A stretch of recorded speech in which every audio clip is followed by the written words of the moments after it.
Hello everyone, कैसे हो आप सब लोग।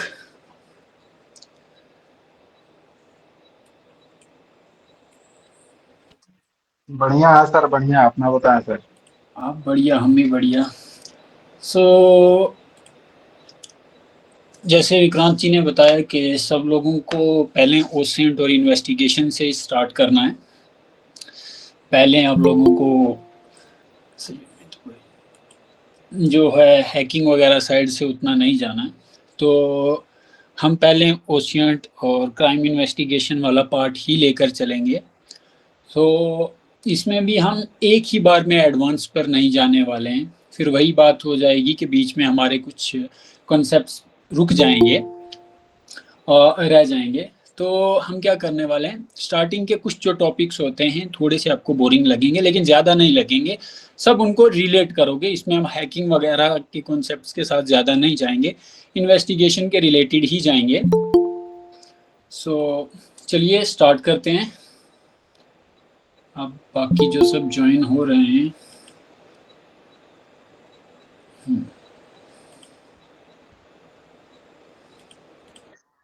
ये मोहसिन जी टाइम टाइम पे देखते रहना सब। थोड़ा ऐसे ही है, लेट सबे ज्वाइन हाँ, करेंगे। मैं कोई मैं तो देख रहा हूँ। तो प्लीज करें। सो मेरा स्क्रीन शेयर हो रहा है सबके साथ।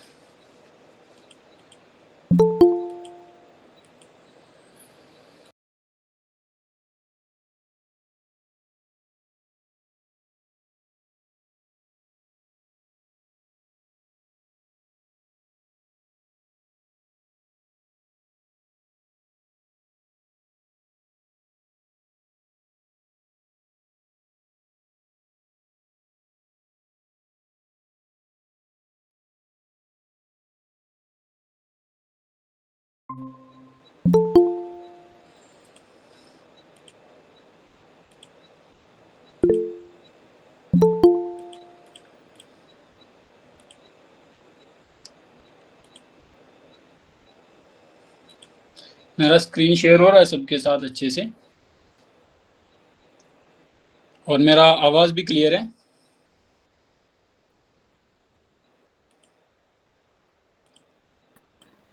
जी तो ये सर जी। हमारा फर्स्ट डे है, तो हम उसी हिसाब से लेकर इसको चलने वाले हैं।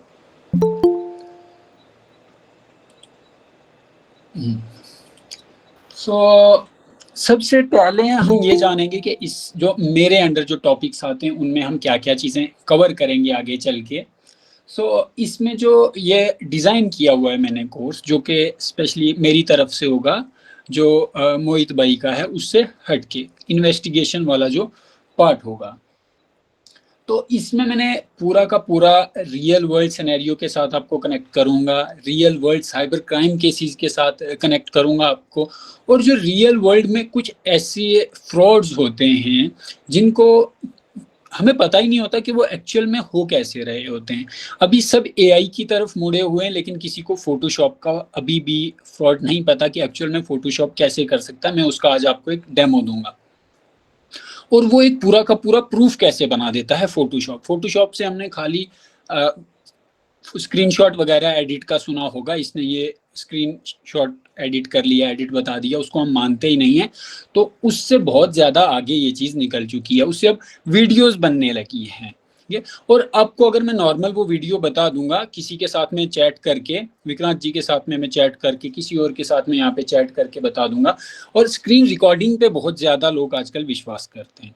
सो इस चीज़ का फ़ायदा उठा के चाहे किसी की चैट वायरल करनी हो जो फेक हो, और वो इतनी स्क्रीन रिकॉर्डिंग रियल होती है कि आपको दिखेगी भी नहीं। मैं उस कॉन्सेप्ट के बारे में भी जस्ट आज बात करूंगा, और आगे आगे चल के वो चीज़ें हम प्रैक्टिकली देखेंगे कि ये प्रैक्टिकली ये चीज़ें कैसे होती हैं, साइबर क्रिमिनल्स इनको कैसे करते हैं। बहुत सारे लोग ज्वाइन नहीं हो रहे हैं अभी।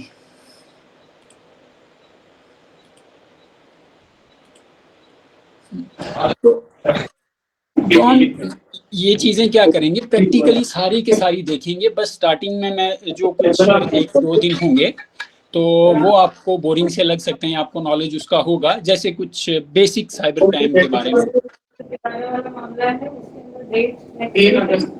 10 से 15 मिनट आपके मैं लूंगा उसके लिए, ठीक है। तो प्लीज म्यूट कर लें जो भी बोल रहे हैं।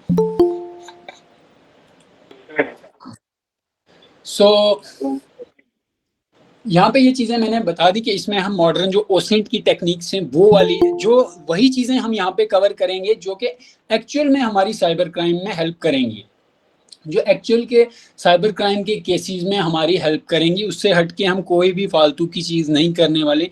कोई भी ऐसा टॉपिक होगा जो एक्चुअल केस के साथ रिलेट करेगा, मैं उस टॉपिक को लेकर जाऊंगा।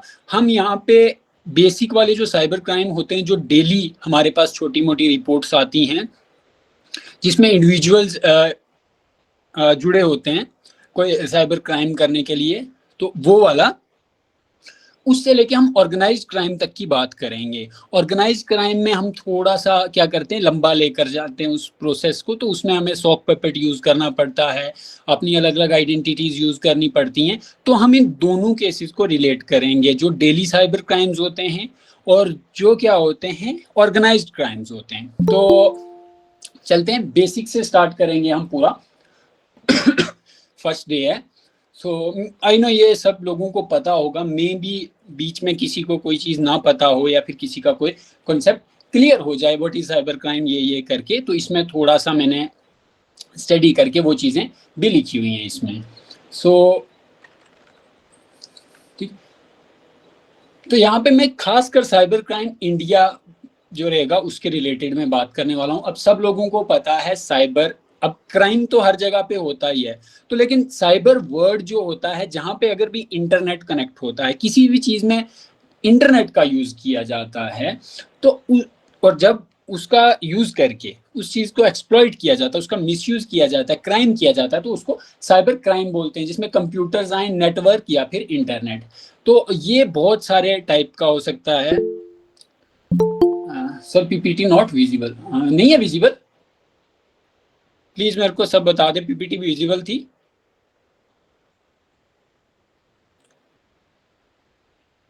पीपीटी विजिबल है मेरी? विजिबल है सर, विजिबल है। ओके ओके, क्यों?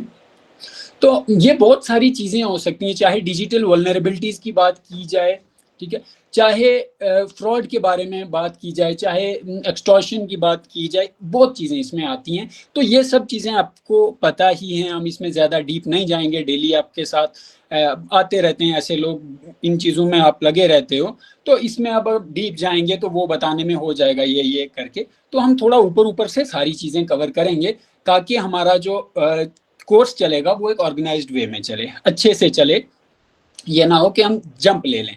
तो मैं ऊपर ऊपर से ये पढ़ाता जाऊंगा, तो ये अगर बीच में किसी को कोई डाउट वगैरह होगा, इस वाले में तो नहीं होगा क्योंकि ये बहुत बेसिक है, फिर भी किसी को होता है तो मुझे बता देना। तो इंडिया में अगर हम 2025 में देखें, ठीक है, 4 गुना से ज्यादा क्या किया है, फ्रॉड बढ़ गए हैं, ठीक है।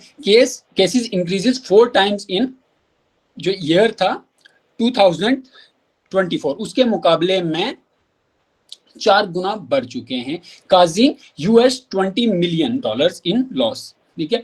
अगर हम 861 करोड़ की बात करें तो कर्नाटका ने टिल जुलाई तक कर्नाटका में 861 करोड़ का जो हुआ है वो लॉस हुआ है साइबर क्राइम्स के अंदर, ठीक है। तो ग्लोबल में इंडिया को टारगेट किया जाता है, अगर ऐसे बोलें तो ग्लोबली इंडिया को बहुत जगहों से टारगेट किया जाता है, चाहे वो मल्टीपल पीपल,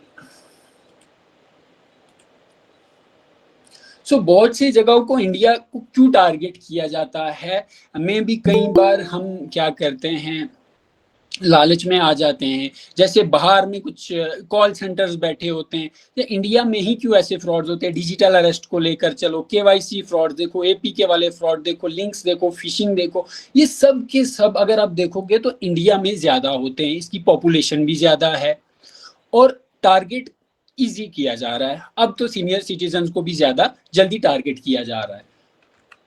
सो यहाँ पे मैंने 3-4 फ्रॉड जो कॉमन है, ये बाकी मैंने ज़्यादा इसमें मेंशन नहीं किए हुए हैं, वो हम प्रैक्टिकली सारी चीज़ें देखेंगे। जैसे यूपीआई ट्रांजैक्शंस की हम बात करें, बैंक ऑफिशियल जो इंपर्सनेट करते हैं कॉल करके कि बैंक के अधिकारी बन के, उसके बाद फेक जॉब ऑफर्स आते हैं और पोनी इन्वेस्टमेंट स्कीम्स आती हैं जो कि ट्रेडिंग वेबसाइट्स होती हैं, या फिर वो इतना गुना आपका बढ़ जाएगा पैसा वैसा करके, वो वाली चीज़ें होती हैं। उसके बाद में फिशिंग एंड सोशल इंजीनियरिंग, ये कॉन्सेप्ट आपको बहुत अच्छे से समझना पड़ेगा। यहाँ पे आपको सिर्फ सोशल इंजीनियरिंग, इसको लेके हम पूरे के पूरे सेशन में कवर करने वाले हैं कि सोशल इंजीनियरिंग क्या चीज़ है। फिशिंग सिंपली सबको पता होगा फिशिंग क्या होता है, यहाँ पे सब लोगों को पता होगा, थम्स अप कर दो जिन जिनको पता है फिशिंग क्या होता है। सबको पता है फिशिंग क्या होता है, या फिर मुझे अगर किसी को नहीं पता है तो मैं ऊपर ऊपर से इसीलिए एक्सप्लेन कर रहा हूँ। आई होप कि आप सब लोगों को पता होगा फिशिंग क्या होता है। अगर और किसी नहीं को बता दीजिए। ओके, फिशिंग एक ऐसी चीज होती है कि कोई लेजिटिमेट दिखने वाला, चाहे मेल हो, मैसेज हो, या फिर कोई ऐसी वेबसाइट हो, किसी एक्चुअल वेबसाइट का क्लोन बनाया जाए, किसी एक्चुअल मेल का क्लोन बनाया जाए अगले को फंसाने के लिए, चाहे वो किसी की क्रेडिट कार्ड डिटेल्स हो, चाहे किसी की क्रेडेंशियल्स हो, यूजर आईडी पासवर्ड हो, या फिर कुछ भी ऐसा और डिटेल्स किसी की स्टील करने के लिए। जैसे आप मानोगे इंस्टाग्राम का एक फेक लॉगिन पेज बन गया, या इंस्टाग्राम की आपको एक फेक पासवर्ड रीसेट वाली मेल आ गई, तो ऐसी चीजों को फिशिंग बोलते हैं। अब फिशिंग तो हमने मान ली, ये बहुत पहले से हम सुनते आ रहे हैं। सोशल इंजीनियरिंग आपने सुना भी होगा, लेकिन सोशल इंजीनियरिंग का जो अभी के टाइम पे यूज किया जा रहा है वो सबसे ज्यादा यूज किया जा रहा है साइबर क्राइम करने के लिए, मैनिपुलेट करने के लिए। तो सोशल इंजीनियरिंग होता है कि हम अगले के इंटरेस्ट देखते हैं। जैसे मैं किसी को टारगेट कर रहा हूं, मैं पहले उसका इंटरेस्ट देखूंगा, उसको किस चीज में इंटरेस्ट है, या फिर उसको क्या चीज पता है, वो किस चीज से अवेयर है और किस चीज से अवेयर नहीं है, वो चीज़ों की यहाँ पे बात की जाती है। जैसे अगर मैं बात कर लूँ, मेरा एक टारगेट है, तो मुझे क्या करना है, उसका इंस्टाग्राम से ऐसे लेना है, उसके क्रेडेंशियल्स लेने। तो मुझे ऐसा पता है कि वो इंस्टाग्राम पे हाइप के लिए रहता है, उसको फॉलोवर्स वगैरह चाहिए होंगे या ऐसा भी कुछ करके चाहिए होगा। तो मैं क्या करूँगा, जैसे इंस्टाग्राम क्या करता है, एक मेल भेजता है, तो वैसे मैं भी एक मेल करके भेज दूंगा। किस टाइप का मेल, कि आपका जो पासवर्ड है, ठीक है, वो कोई चेंज करने का ट्राई कर रहा है, या फिर कोई आपके अकाउंट में लॉगिन करने का ट्राई कर रहा है, तो आप क्या करो, अपने पासवर्ड को रीसेट कर लो। हम ये चीजें प्रैक्टिकल करके आगे देखेंगे कि ऐसे पेजेस एक्चुअल में कैसे बनते हैं और वो इनको स्टील कैसे करते हैं और डेटा वो स्टोर कहाँ पर करते हैं। सो उसने ऐसा एक पेज बनाया जो कि एक्चुअल इंस्टाग्राम के पासवर्ड रीसेट जैसा बनता था। और सोशल इंजीनियरिंग हम क्राइम इन्वेस्टिगेटर्स भी करते हैं किसी क्रिमिनल को पकड़ने के लिए। तो मैं ये बोल रहा हूँ कि सोशल इंजीनियरिंग में अगर हम बात करें, हम पूरे सेशन के अंदर सोशल इंजीनियरिंग यूज करने वाले हैं। सोशल इंजीनियरिंग के हम टूल्स बनाने वाले हैं, हम टेक्निक्स यूज करने वाले हैं, सारे के सारे। अगर सोशल इंजीनियरिंग में हम बात करें, यहाँ पे डिसेप्टिव मैसेज जिसकी मैंने अभी बात कर लिया है, वॉइस फिशिंग की बात करें तो कस्टमर केयर वाले बन के आपको बोलते हैं कि आपको मैनिपुलेट करते हैं। हाँ, या तो आपको बोलेंगे आपका केवाईसी नहीं होगा, या तो बोलेंगे आपको लोन मिलने वाला है, आप अपने क्रेडेंशियल्स दे दो। तो उसके बाद ओटीपी थेफ्ट भी उसी तरीके से लेते हैं, किसी ना किसी तरीके से उनको मैनिपुलेट करके कि आपको ओटीपी आया होगा, आपका लोन कंफर्म करने के लिए ओटीपी आया होगा, कोई भी ऐसी एक्टिविटी करके जिससे वो क्या करते हैं, विक्टिम को फंसाते हैं। उसको सोशल इंजीनियरिंग कहा जाता है, ठीक है। तो उसके बाद अगर हम बात करें साइबर क्राइम्स के अंदर, तो रैंसमवेयर जो है इंडिया में 2025 में सबसे ज्यादा अटैक्स देखने को हमें मिले हैं, ठीक है, और वो फॉरेन साइड से ज्यादा अटैक्स होते हैं, रैंसमवेयर और डेटा एक्सटॉर्शन, ठीक है। तो एक होता है ट्रेडिशनल रैंसमवेयर। किस किस को रैंसमवेयर के बारे में पता है, यहाँ पे सबको पता है, तो मैं इसको ज्यादा डीपली एक्सप्लेन नहीं करूंगा, वरना मैं आगे बढ़ता चलूंगा। रैंसमवेयर के बारे में अगर किसको नहीं पता है तो वो पूछ सकते हो, मैं छोटा सा एक डेफिनेशन कर दूंगा। अगर सबको पता है तो मैं नेक्स्ट चलता हूं।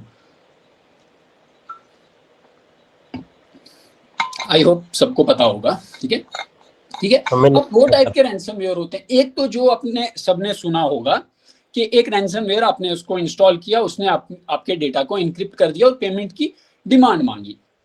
सेकंड आता है डेटा एक्सटॉर्शन। तो वो क्या करता है, पहले आपका डेटा चुरा लेता है, आपकी फाइल्स को उठा लेता है, तो उसके बाद वो क्या करता है, उनको लीक करने की धमकी देता है आपको और पैसे मांगता है। तो इसमें टारगेट्स ज्यादातर जो किए जाते हैं, बड़े बड़े बिजनेस किए जाते हैं, हॉस्पिटल और गवर्नमेंट डिपार्टमेंट को किया जाता है। सॉरी मोहसिन जी, जरा प्लीज कुछ वेटिंग में हैं लोग, उन्हें एक बार परमिट कर दीजिए। हाँ जी, ज्वाइन के लिए। हाँ, वेटिंग कर रहे हैं कुछ लोग सर, उन्हें ज्वाइन करा दीजिए प्लीज। ओके ओके ओके, मुझे याद नहीं रहा। हाँ, मैसेज तो बस ये चीज हमने बात की है, हम इनके ज्यादा डिटेल में नहीं जाने वाले। तो आई होप आपको इतना पता चल गया होगा। रैंसमवेयर एक ऐसी EXE फाइल आती है PDF में, वो बहुत सारे फॉर्मेट्स में हो सकती है, जो कि आपके सिस्टम में जैसे ही आएगी वो उसको इनक्रिप्ट कर देगी। तो अब आप सबने बताया है कि आपको रैंसमवेयर के बारे में पता है, तो मैं इसको ज्यादा डिटेल में एक्सप्लेन करने नहीं जाऊंगा। जब हम इसकी इन्वेस्टिगेशन पे आएंगे तो तब हम रैंसमवेयर को इन्वेस्टिगेट करना देखेंगे कि एक्चुअल में रैंसमवेयर कैसा दिखता है और उसको इन्वेस्टिगेट कैसे किया जाता है। ठीक है। और उसके बाद अगर हम हैकर्स हायरार्की की बात की जाए, तो ये मोहित ने भी लास्ट वाले सेशन में कवर किया था। तो सबसे पहले अगर स्टेट स्पॉन्सर्ड की बात की जाती है, ये मेनली बहुत सारे पार्ट्स में डिवाइड होते हैं, लेकिन यहाँ पे हम जो पिरामिड की बात कर रहे हैं इसमें हमने 5 रखे हैं टॉप। तो स्टेट स्पॉन्सर्ड की बात की जाए तो जो क्या करती है, कंट्री अपने लिए हैकर्स बनाती है। जैसे बड़े बड़े ग्रुप्स हैं, लजारस नॉर्थ कोरिया का है, वैसे ही बहुत सारे ग्रुप्स हैं, एनोनिमस ग्रुप करके है। तो ये ऐसे होते हैं स्टेट स्पॉन्सर्ड, जो कि बड़े लेवल के हैकर्स होते हैं। उसके बाद आती ऑर्गेनाइज्ड क्राइम्स। ऑर्गेनाइज्ड क्राइम्स में अगर मैं आपको इंडिया की एग्जांपल दूं, तो ऑर्गेनाइज्ड क्राइम में हमारे पास अभी आता है डिजिटल अरेस्ट।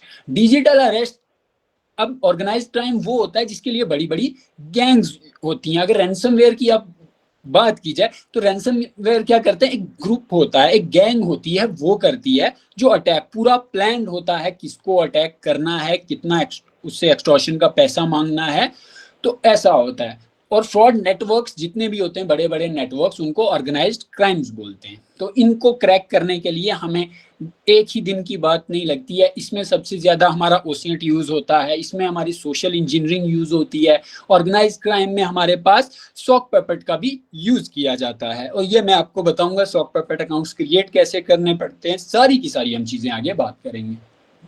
उसके बाद एक्टिविस्ट की बात करें तो एक्टिविस्ट जो पॉलिटिकल मैसेजेस वगैरह के लिए, वेब डिफेसमेंट के लिए, उस टाइप के लिए, जो कि या तो खुद को प्रमोट वगैरह करने के लिए, दिखाने के लिए, या फिर पॉलिटिकल जो पार्टीज होती हैं उन चीजों के लिए, उनके लिए काम करने वाले वो रहते हैं एक्टिविस्ट।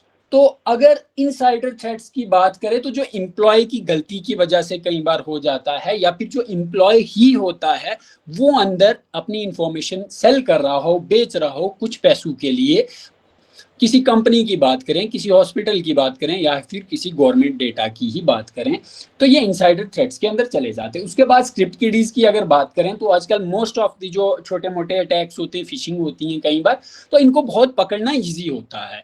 आजकल के अगर हम छोटे मोटे जो फ्रॉड्स होते हैं जो कि अंडर 1 लाख आते हैं, तो वो स्क्रिप्ट किडीज ही करते हैं ज्यादातर लोग। तो क्योंकि इसमें कोई ऑर्गेनाइज्ड क्राइम वगैरह नहीं होता, उस स्क्रिप्ट किडीज को पकड़ना बहुत इजी होता है, क्योंकि ये दूसरों के बनाए हुए टूल्स को यूज करते हैं, अक्सर दूसरों की बनाई हुई स्क्रिप्ट्स रन करते हैं। चाहे जैसे अगर मैं भी बात करूं, मैंने एक टूल बनाया है जो कि क्या करता है, डीडॉस करता है। तो डीडॉस करेगा तो वो टूल मैंने बना के गिटहब पे अपलोड कर दिया। अब कोई भी स्क्रिप्ट किडी आएगा, उस टूल को यूज करेगा और किसी को अटैक करेगा। तो अब उसको ये एक्चुअल में नहीं पता ये टूल वर्क कैसे करता है, या फिर इसका क्या पूरा प्रोसेस है, वो बस उसको यूज करेगा। मतलब जो कि प्री बिल्ट टूल्स होते हैं उनको यूज करने वाले स्क्रिप्ट किडीज होते हैं, जिनको एक्चुअल में कोई नॉलेज नहीं होती है। सो अगर हम मालवेयर्स की बात की जाए तो आगे चल के हम इसको इन्वेस्टिगेट भी करेंगे, लेकिन स्टार्टिंग में सबको पता होना चाहिए कि हम आगे क्या क्या करने वाले हैं, या फिर इस सेशन में हमारे पास क्या क्या होने वाला है। तो इसमें रैंसमवेयर की हमने बात की है। तो ट्रोजन्स की अगर हम बात करें तो रैंसमवेयर भी कई बार ट्रोजन्स की तरह ही दिखते हैं, मलिशियस प्रोग्राम जो क्या करते हैं, लेजिटिमेट सॉफ्टवेयर्स की तरह दिखते हैं, या फिर उनके साथ एम्बेड किए जाते हैं, उनके साथ अटैच किए जाते हैं। स्पाईवेयर की अगर हम बात की जाए तो स्पाईवेयर क्या करता है, हमारे फोन के अंदर रहता है और हमारी जो सेंसिटिव इंफॉर्मेशन चुराता रहता है। स्पाईवेयर कई बार हमारी रैट्स की तरह पूरी की पूरी इंफॉर्मेशन नहीं चुराता है। स्पाईवेयर सिर्फ डिजाइन किया जाता है किसी एक टास्क के लिए या फिर 2-3 टास्क के लिए। या तो वो हमारी लोकेशन कॉन्टिन्यूसली बताता रहेगा अटैकर को जिसने वो स्पाईवेयर बनाया होगा, या फिर वो हमारी कॉन्टेक्स्ट की इंफॉर्मेशन, या फिर वो हमारे की स्ट्रोक्स जैसे की लॉगर्स वगैरह होते हैं, तो वो स्पाईवेयर के अंदर आते हैं, जो हमारी कुछ एक्टिविटीज क्या करते हैं, जो हमारा सेंसिटिव इंफॉर्मेशन होता है वो अटैकर्स के पास भेजते हैं। उसके बाद अगर बॉटनेट्स की बात करें तो बॉटनेट से काफ़ी ज़्यादा बड़ा कॉन्सेप्ट है। तो बॉटनेट्स क्या होते हैं, जो इन्फेक्टेड कंप्यूटर होते हैं। अगर मेरा कंप्यूटर है जिसमें मैंने कोई मालवेयर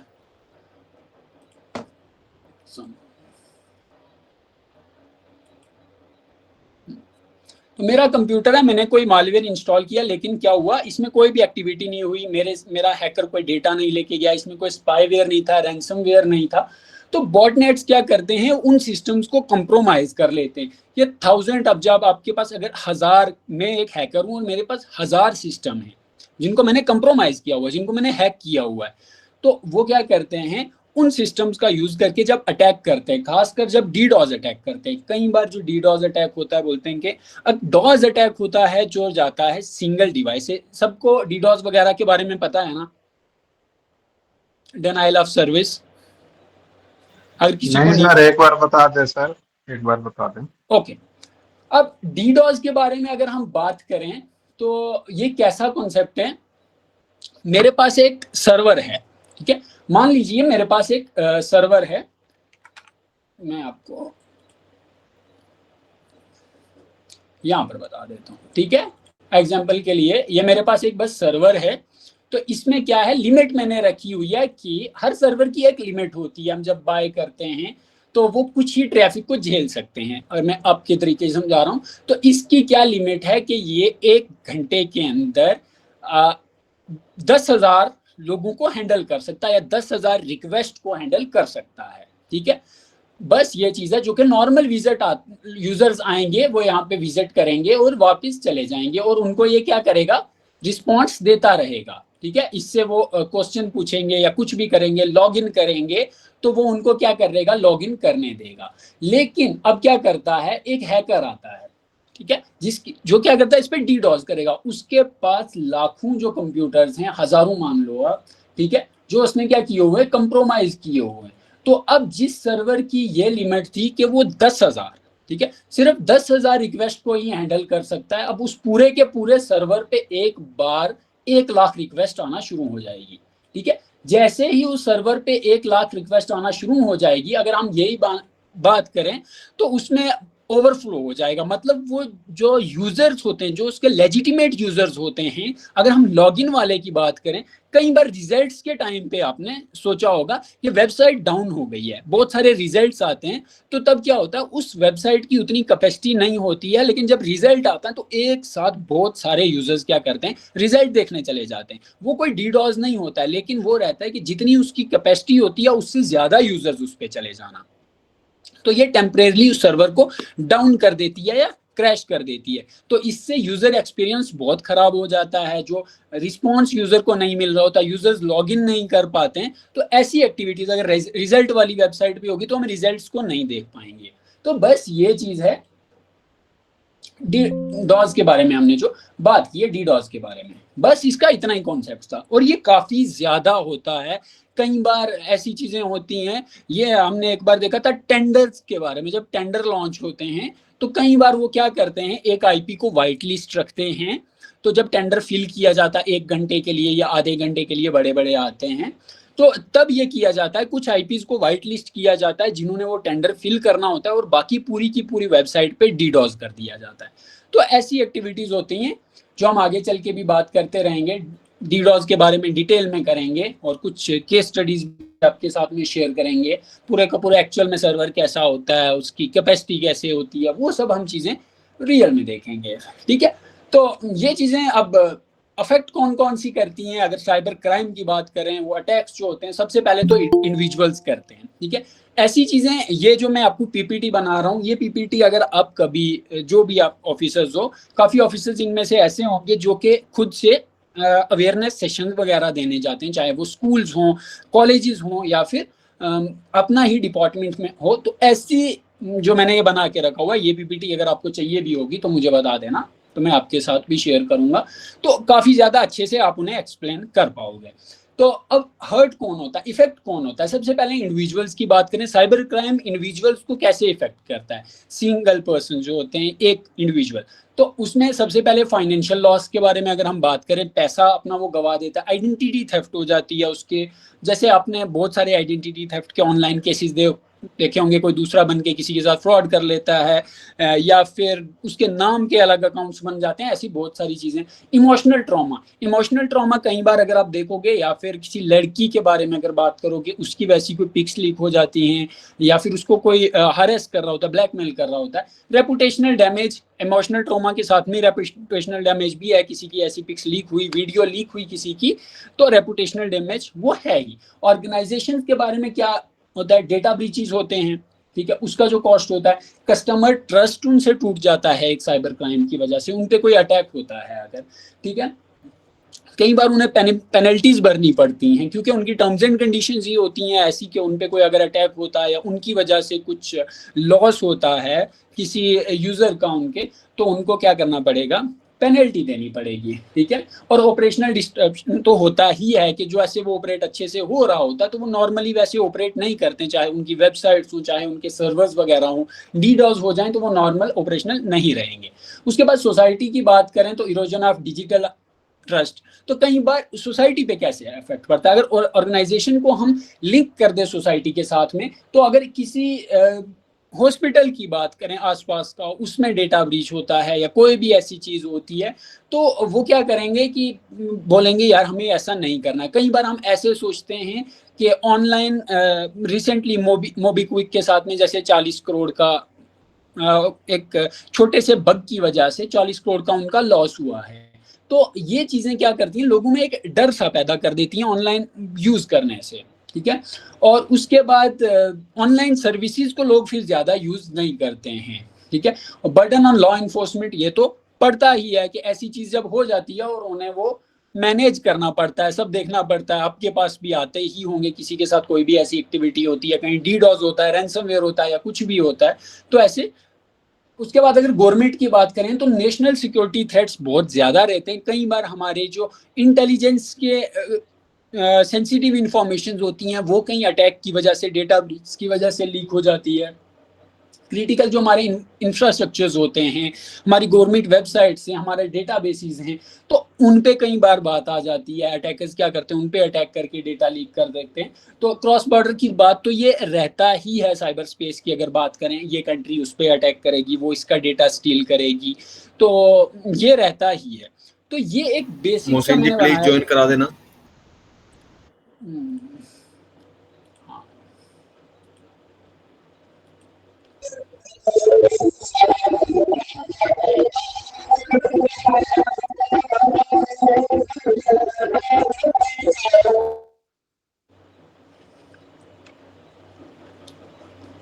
अगर इसके लिए ये छोटा सा है, बस हम क्या करते हैं, इसको अगर कंट्रोल हमें कैसा करना, साइबर अवेयरनेस, ठीक है। और साइबर अवेयरनेस सब के बारे में पता है, सब लोग करते हैं, चाहे वो स्टूडेंट्स में हो, एल्डर जो ग्रुप्स होते हैं, हमारे बड़े सीनियर सिटीजन होते हैं, उनमें की जाती है। और लॉज को हमें थोड़ा सा, अच्छा इस पे हम खास ध्यान देंगे कि हमारे जो लॉ हैं उनकी वजह से फ्रॉड ज़्यादा कैसे होते हैं। सबसे पहले better regulation for SIM issues की जाए, कि सिम जब इशू की जाती है तो तब जो रेगुलेशंस हैं उनको थोड़ा स्ट्रिक्ट किया जाए कि कोई भी सिम ऐसे वैसे ना निकाल ले। तो उसके बाद अगर हम बात करें आइडेंटिटी वेरिफिकेशन, अगर कोई बैंक में अकाउंट खुलते हैं तो वैसा होता है, तो जो उसकी आइडेंटिटी होती है वो अच्छे से वेरीफाई की जाए, उसके बाद में ही उसको अकाउंट वहाँ पे खुलवाया जाए। फास्ट ट्रैक फ्रॉड केसेस में क्या आगे कि हमारे जो साइबर सेल्स हैं इनको मॉडर्न टेक्निक्स दी जाएं, ठीक है, फैसिलिटीज वैसी दी जाएं, वैसे टूल्स दिए जाएं जिससे क्या हो, हम हमारे पास जैसे ही केस आता है, हम उसमें जैसे केस हमारे पास फाइल होता है तो हम उसमें कुछ लीड ला सकें, ठीक है।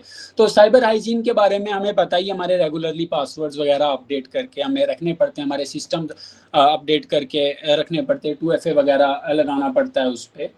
तो वो सारी चीज़ें हमें करनी है, ठीक है। टेक सोल्यूशन अगर आप देखें तो बहुत सारी ऐसी आज टेक्निक्स आ गई हैं जिससे हम क्या करते हैं, रेगुलरली सिक्योरिटी ऑडिट, जैसे जो टेक की कंपनीज हैं, बड़ी बड़ी कंपनीज होती हैं, वो AIML की अगर हम बात करें, आर्टिफिशियल इंटेलिजेंस या मशीन लर्निंग का यूज़ करके क्या करते हैं, डीडॉस को पहले से ही डिटेक्ट कर लेती हैं। अगर कोई ऐसा डीडॉस अटैक होता है तो वो क्या करें, उसको पहले से डिटेक्ट कर लेती हैं कि हाँ डीडॉस होने वाला है, या फिर कोई भी ऐसा अटैक हो रहा हो उस पर, तो वो खुद ही उसको पैच कर देते हैं। ऐसे आजकल के वैफ हैं जो, तो उसके बाद में हमारे पास जो मेन टॉपिक आता है, फर्स्ट टॉपिक आता है ओशिएंट। इस पे मैं आपको एक और पीपीटी अभी अलग से बताऊंगा, टाइम है हमारे पास।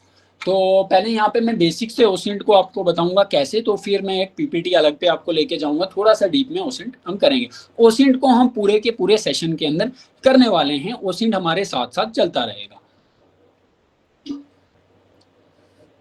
ओशिएंट, सोशल इंजीनियरिंग, सॉक पेपर। देखो कभी भी अगर आप साइबर क्राइम को केस सॉल्व कर रहे हो, वो कभी एक टेक्निक से नहीं होता है, वो कभी भी, मैंने कहा ना, वो एक टेक्निक से क्यों नहीं होता है। जैसे अगर मैं बात करूं यहाँ पे मेरा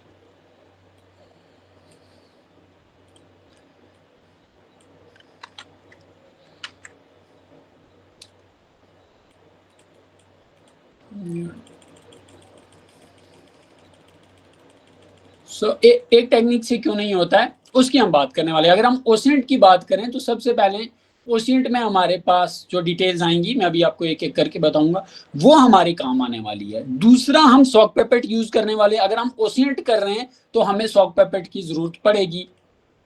सॉक पेपेट का अगर हम यूज कर रहे हैं ऐसे करके, तो हम ये दोनों का यूज करके अगर किसी टारगेट तक पहुंच जाते हैं, उसके बाद हमारे पास सोशल इंजीनियरिंग। तो ये जब भी कोई इन्वेस्टिगेट आप करते हो, ना ही अकेले आपका सोशल इंजीनियरिंग है जो वो हेल्प करेगा आपका, ना ही अकेले सॉक पेपेट आपको किसी इन्वेस्टिगेशन में हेल्प करेगा, तो ना ही ओशिएंट हेल्प करेगा। इन सब को क्या करना पड़ता है, इन सब का कॉम्बिनेशन बना के हमें जब भी किसी साइबर क्राइम में जाते हैं तो तब ये चीजें हमें यूज करनी पड़ती हैं। तो इसलिए इन सारों को हम क्या करने वाले हैं, आगे के जो सेशंस होंगे सबको साथ में लेकर चलने वाले हैं। इन तीनों का यूज कैसे करना है, सॉक पेपेट के बारे में भी हम बात करेंगे। सॉक पेपेट क्या होता है, मैं तब से बता रहा हूँ, आपको बोल रहा हूँ। तो ओशिएंट के बारे अगर बात करें, किस किस को पता है यहाँ पे ओशिएंट क्या होता है, क्या पता बहुत सारे लोगों ने किया भी हो, तो किस किस को पता है, क्योंकि मुझे एक्सप्लेन तो ये करना ही है। अगर किसी को पता है तो वो मुझे बता सकते हैं। ओके, करण भाई को पता है। और कोई जिसको ओशिएंट के बारे में पता हो? ठीक है, मतलब यहाँ पर 80% लोगों को नहीं पता है। ठीक है, तो जिनको नहीं पता है वो बोला करो, मैं तब से बोल रहा हूँ मेरे को। हाँ जी, अतुल जी बोलिए, आपने हैंड रेज किए। इसलिए किया सर, पता है इसलिए किया। Okay okay okay. तो ओशिएंट एक छोटा टॉपिक कहीं भी नहीं है। ओशिएंट की अगर हम क्लासेस लिए जाएं तो ओशिएंट 6 महीने तक भी खत्म नहीं होगा। फॉर्म के कुछ कोर्सेज हैं ओशिएंट के, कुछ सिर्फ ओशिएंट पढ़ाते हैं, 1.5 लाख रुपए के ऊपर है। और उसके बाद में अगर बात करें तो ओशिएंट से फ्यूचर प्रिडिक्शंस होती हैं। ओशिएंट में आगे आने वाले साइबर क्राइम के जो ट्रेंड्स होते हैं वो पता किए जा सकते हैं। लेकिन इतना डीप ओशिएंट हम नहीं यहाँ पे करने वाले हैं। हम करने वाले हैं जो हमारे केसेस के साथ में रिलेट करेगा और जो हमारे डेली साइबर क्राइम में हमें हेल्प करेगा। ओपन सोर्स इंटेलिजेंस इसका फुल फॉर्म है, ओपन सोर्स OS, ठीक है, INT intelligence is a practice of collecting, analyzing and using publicly available data from the internet, social media, websites, forms, government records and digital footprints to gather intelligence। ठीक है, देखो ओशिएंट की अगर हम बात करें, ओपन सोर्स की बात करें, ठीक है, ये दो वर्ड्स हैं, ओपन सोर्स और इंटेलिजेंस। ठीक है, ओपन सोर्स और इंटेलिजेंस।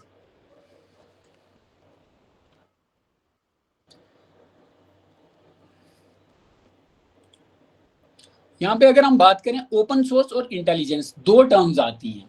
तो ओपन सोर्स वो डेटा है जो कि हमें पब्लिकली मिल जाता है, चाहे कोई भी डेटा हो। अगर मेरा नाम है वो पब्लिकली अवेलेबल है, मेरा फोन नंबर अगर पब्लिकली अवेलेबल है, मेरी ईमेल आईडी जो पब्लिकली अवेलेबल है, तो वो आ जाएगा ओपन सोर्स के अंदर। तो इंटेलिजेंस हम कब यूज करते हैं, जब हम उस डेटा को अच्छे से एनालाइज करते हैं, ठीक है, उसको वैल्यूएबल इंफॉर्मेशन में कन्वर्ट करते हैं, ठीक है, उसकी इंटेलिजेंस करते हैं। तो ओपन सोर्स डेटा को उठा के उसको इंटेलिजेंस, एक वैल्यूएबल इंफॉर्मेशन में कन्वर्ट करने को ओशिएंट बोला जाता है। कौन कौन ओशिएंट यूज करते हैं? साइबर सिक्योरिटी प्रोफेशनल्स होते हैं, लॉ एनफोर्समेंट और इन्वेस्टिगेटर्स यूज करते हैं, जर्नलिस्ट यूज करते हैं, unfortunately cyber crime investigators too. ठीक है।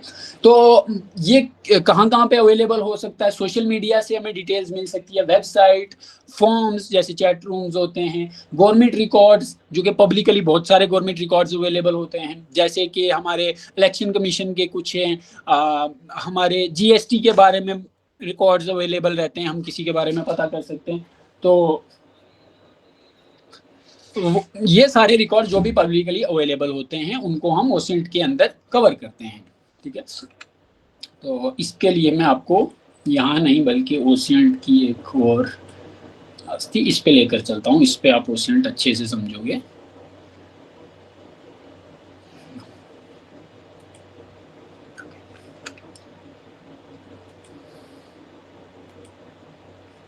ये चीज मैंने अभी आपको क्या किया, समझा दी है, ये सबको समझ आ गया है कि ये जो ओशिएंट होता है ये दो टर्म्स का यूज किया जाता है। ओशिएंट से फॉरेन में बड़े बड़े ऑर्गेनाइज्ड क्राइम, जो मोस्टली जो ऑर्गेनाइज्ड क्राइम्स होते हैं वो ओशिएंट से ही होते हैं सॉल्व, क्योंकि लीगली जब हम जाते हैं उनकी सीडीआर मंगाएं, आईपीडीआर मंगाएं, बाकी चीजें भी बताएं, तो वो हमें अक्सर फेक मिलती हैं। तो उस चीज में हम जाते हैं ओसेंट में कि पब्लिकली उसका कुछ डेटा अवेलेबल हो सकता है, किसी के नाम से उसका एलाइज मिल जाता है हमें, तो वैसी चीजें। आई होप आपको ये जो इसका डेफिनेशन है वो समझ आ गया होगा। अब देखो अप्रोच फॉर ओसेंट, जैसे हर चीज का क्या होता है, एक स्ट्रक्चर होता है, एक तरीका होता है, चाहे वो इन्वेस्टिगेशन हो, चाहे कोई भी ऐसा हम स्टेप परफॉर्म करें। अगर हम रेंडमली जंप करके डिटेल निकालने का ट्राई करेंगे तो हमारे पास डिटेल्स आ जाएंगी, लेकिन अनफॉर्चुनेटली आपके पास या तो आधा अधूरा डिटेल आएगा या फिर वो डिटेल आपके पास आ भी गया उसको आप अच्छे से एनालाइज नहीं कर पाओगे। तो जो ओशिएंट है, ये जो मैंने 6 स्टेप्स यहाँ पे यूज किए हैं, पूरा ओशिएंट इसके अराउंड घूमता है। ये जो सर्कल एक बनेगा तो हमें पूरा रोटेट करते रहना है। तो ये आपको काफी ज्यादा वैल्यूएबल इंफॉर्मेशन लेके देगा जब भी आप किसी की बारे में। ओशिएंट हम किस किस के लिए कर सकते हैं? ओशिएंट हम किसी इंसान के बारे में कर सकते हैं, किसी कंपनी के बारे में कर सकते हैं, किसी फोन नंबर का कर सकते हैं, तो वो रहता है। तो सबसे पहले हमें ओशिएंट में अगर जाएं, किसी का भी पब्लिकली डेटा अवेलेबल जो होता है हमें मिल सकता है, तो उसको हम ओशिएंट कहते हैं। बस ये चीज ध्यान में रखना, इससे ज्यादा डीप इसकी बहुत सारी अलग अलग डेफिनेशंस हैं, लेकिन ये वाली। उसके बाद सबसे पहले हमें जो फर्स्ट पॉइंट है, start with what you know. तो इसमें क्या करना है, सबसे पहले हमें स्टार्ट किस चीज से करना है कि हमारे पास इंफॉर्मेशन क्या है। आपके पास कोई केस आता है तो केस में अगर आपके पास फोन नंबर आ जाता है तो हमें क्या करना है, सबसे पहले हमें वो चीज जाननी है कि हमारे पास है क्या है, ठीक है। किसी का नाम है, किसी का फोन नंबर है, किसी का सोशल मीडिया है, ठीक है, या फिर ईमेल है, आईपी एड्रेस है, कुछ भी आपके पास जो कि प्रूफ है, ठीक है, तो वो है आपके पास। उसके बाद हमें क्या, हमें रिक्वायरमेंट्स देखनी है हर किसी की।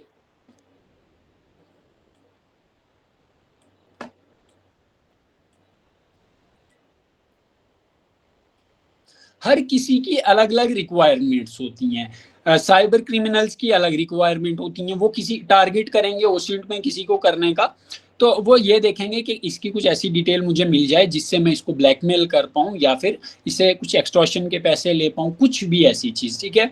जर्नलिस्ट के लिए कुछ ऐसी रिक्वायरमेंट्स होती हैं कि वो क्या करते हैं, जो उनके आर्टिकल्स वगैरह या कोई भी ऐसी चीज़ होती है उनको वैलिडेट करने के लिए कुछ डेटा निकालते हैं। लॉ इन्फोर्समेंट के लिए क्या हो सकती है, लॉ इन्फोर्समेंट के लिए कोई भी छोटा सा क्लू, एक भी डिजिटल फुटप्रिंट जो होता है वो वैल्यूएबल होता है। चाहे हमें आईपी मिल जाए, चाहे ईमेल मिल जाए, सोशल मीडिया प्रोफाइल मिल जाए, एनीथिंग, ठीक है, हमारे लिए सब काम का है। तो हमें क्या, हमें अपनी रिक्वायरमेंट देखनी है, ठीक है। अगर हमारे पास एक बंदा आता है, किसी का फोन नंबर है, तो अगर हमें फोन नंबर की ज्यादा से ज्यादा डिटेल चाहिए तो हम क्या करेंगे, फोन नंबर साइड पे ज्यादा ध्यान देंगे, ओसेंट करेंगे। अगर हमें उसके साथ में कनेक्शंस ढूंढने का ट्राई करें, तो अगर हम फोन नंबर की बात करें तो हम फोन नंबर वाली साइट्स पे ज्यादा जाएंगे, वेबसाइट्स वैसी पे जाएंगे, लीक्स पे वैसे जाएंगे। अगर हमें किसी के कनेक्शंस ढूंढने, इसके साथ में कौन है, या फिर हम सोशल मीडिया की तरफ उसका ज्यादा ध्यान देंगे कि हमें सोशल मीडिया साइड जाना चाहिए, उनकी सोशल प्रोफाइल्स का ओसेंट करना, उनकी फॉलोइंग फॉलोवर्स देखने, तो उस टाइप से। तो अगर उसकी हमें बाकी कोई एक्टिविटी देखनी है, अगर एजुकेशनल साइड देखना है, तो हमें वैसे जो प्लेटफॉर्म्स होते हैं, एजुकेशनल प्लेटफॉर्म्स होते हैं, वहाँ पर जाके वो सेंड करना होता है। तो 2 चीज़ें हमने कवर की हैं, पहले हमारे पास है क्या है, दूसरा हमें रिक्वायरमेंट किस चीज़ की है। उसके बाद हमने क्या किया, पहले अगर लेट्स एज्यूम हमारे पास एक फ़ोन नंबर था, तो हमने क्या किया, उसका ओसेंट कर लिया। तो ओसेंट में क्या मिलता है, कई बार हमें गलत डेटा मिलता है, हमें रॉ डेटा मिलता है, ओसेंट के अंदर कभी भी वेरीफाइड डेटा हमें नहीं मिलता है। तो उसके बाद थर्ड पॉइंट आता है, हमने कलेक्ट कर लिया, हमारे पास कोई फ़ोन नंबर था, तो वो फ़ोन नंबर कहीं पे रजिस्टर्ड था या फिर हमने देखा कहीं अवेलेबल था, तो वहाँ से हमें कहीं से इंस्टाग्राम भी मिल गया। और उसके बाद वो फ़ोन नंबर ट्रू कॉलर पे था, ट्रू कॉलर से हमें मेल मिल गई, ट्रू कॉलर पे कई बार मेल लेती है, तो वो मेल हमारे पास आ गई है। कई ऐसी जगहों पे वो फ़ोन नंबर और भी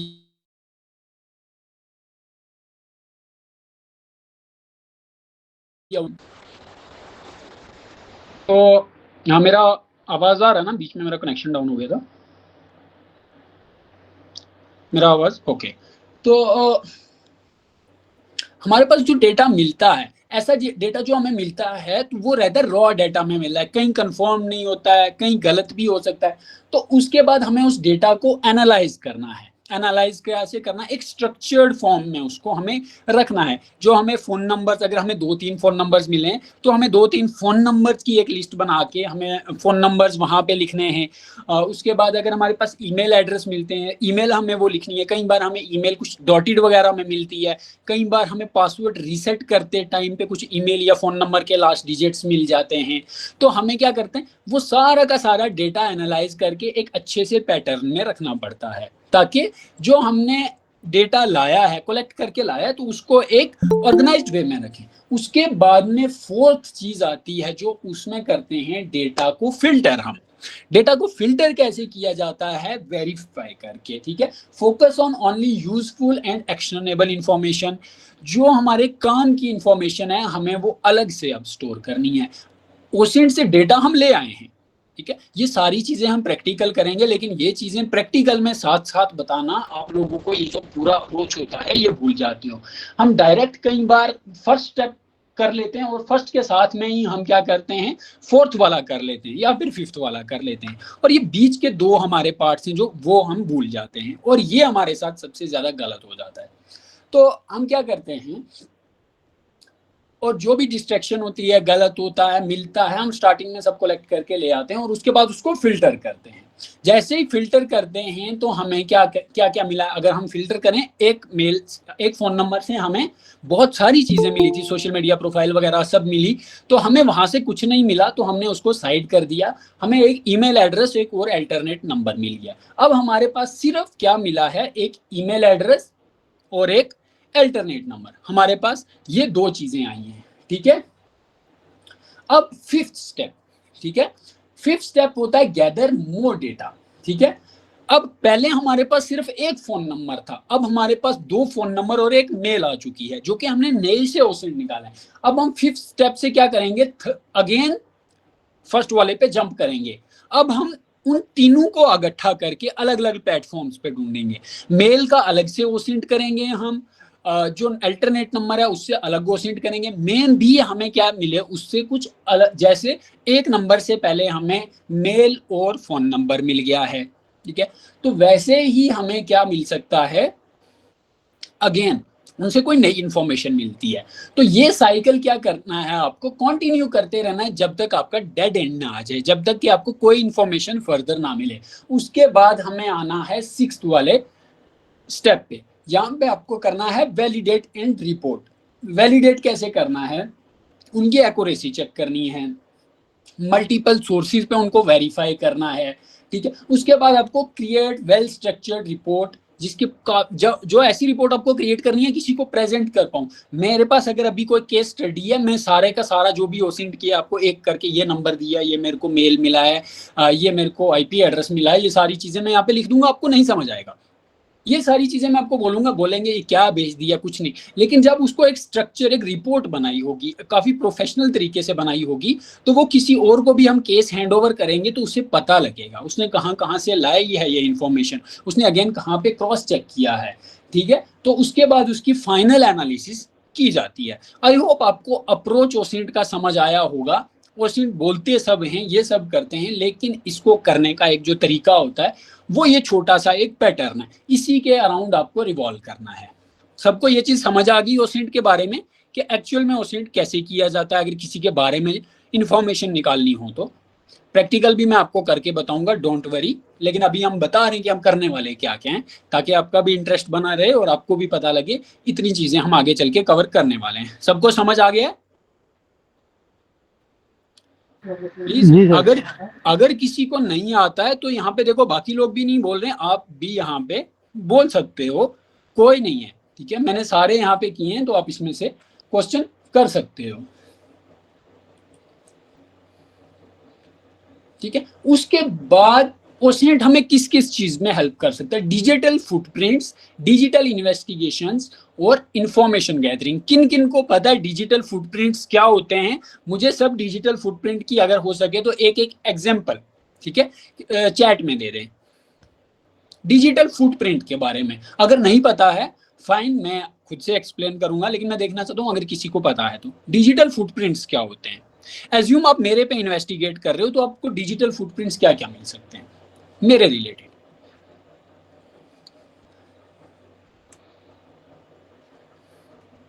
आईपी, ग्रिड आईपी भी हमें मिल सकता है, ये भी एक डिजिटल फुटप्रिंट है हमारा। ओके, तो चलिए मैं बता देता हूं डिजिटल फुटप्रिंट क्या होता है। हमारे में से हर कोई इंसान क्या करता है? इंटरनेट को विजिट करता है। कोई इंस्टाग्राम चलाता है, कोई व्हाट्सएप चलाता है, कोई किसी वेबसाइट पे जाके क्या करता है, कोई सर्विस लेता है, जो भी इंफॉर्मेशन इंटरनेट पर अवेलेबल हो। लेकिन वो ओसिंट आएगा, अतुल जी, वो ओसिंट आएगा। बाकी अगर हम डिजिटल फुटप्रिंट की बात करें, किसी स्पेसिफिक इंसान के रिलेटेड अगर वो हो, जैसे अगर मैं बात करूं, मैं यहाँ पे अतुल जी पे ओसिंट कर रहा हूं, और ओसिंट करते करते मुझे उनके डिजिटल फुटप्रिंट्स चाहिए। मैं सबसे पहले क्या करता हूं, अतुल जी के इंस्टाग्राम प्रोफाइल पे जाता हूं। अब मैं वहां पर देखूंगा डिजिटल फुटप्रिंट्स में क्या क्या आएगा। डिजिटल फुटप्रिंट्स में मैं ये देखूंगा कि अतुल जी ने क्या कोई लोकेशन डाली है जहां पर उन्होंने फोटो डाला है, ठीक है। उसके बाद मेरे को वो चीजें, मैं अतुल जी की फॉलोइंग देखूंगा, ठीक है। फॉलोइंग में मेरे को पता चलेगा अतुल जी का इंटरेस्ट किन किन लोगों में है। कई लोगों का अगर हैकिंग में होता है तो वो वैसे ही लोगों को फॉलो करते हैं। वहां से हम क्या करते हैं, सेंटीमेंट एनालिसिस करते हैं, इंटरेस्ट बेसिस पे देखते हैं।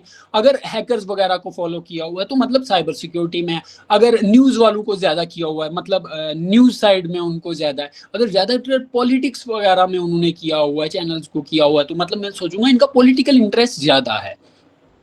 उसके बाद कमेंट्स देखूंगा कि इनकी पोस्ट पे कौन कौन कमेंट करता है। तो इनकी पोस्ट पे मैं 4 5 6 पोस्ट को, टॉप वाली को देखूंगा।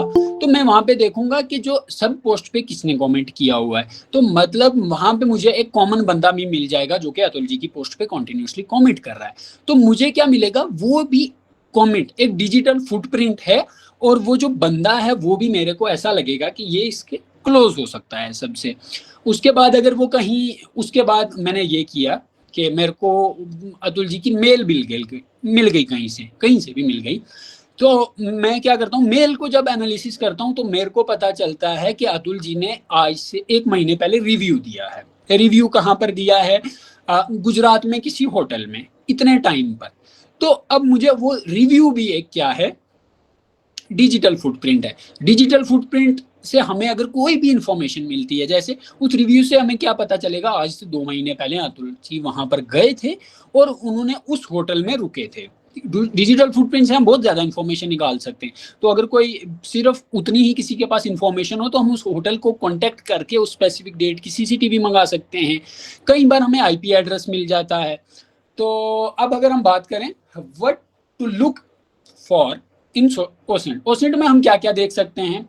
सोशल मीडिया, जैसे मैंने अभी बात किया, बहुत डीप सोशल मीडिया इन्वेस्टिगेशन के ऊपर हम डिटेल में बात करेंगे कि सोशल मीडिया की इन्वेस्टिगेशन कैसे की जाती है, जैसे मैंने अतुल जी की एक एक चीज़ करके अभी बताई है। We will talk about all the things, जितनी चीज़ें हम कवर करेंगे सोशल मीडिया इन्वेस्टिगेशन के अंदर। कमेंट की एनालिसिस कैसे करने, लाइक्स की एनालिसिस कैसे करनी है, फॉलोइंग कैसे करना है, बाकी उस पर गूगल डॉर्किंग कैसे करनी है, तो ये सारी चीज़ें भी हम कवर करेंगे। तो सोशल मीडिया, आईपी एड्रेस, जियो लोकेशन जैसे मैंने अभी जो उन्होंने रिव्यू दिया था उसकी बात कर ली किसी होटल वगैरह पे, या फिर उन्होंने इंस्टा पे स्टोरी लगा के मेंशन कर दिया मैं यहाँ इस जगह पर हूँ। रिवर्स इमेज सर्च, वही इमेज जो होता है। हाँ जी, स्टार्क आपने हैंड रेज किया है।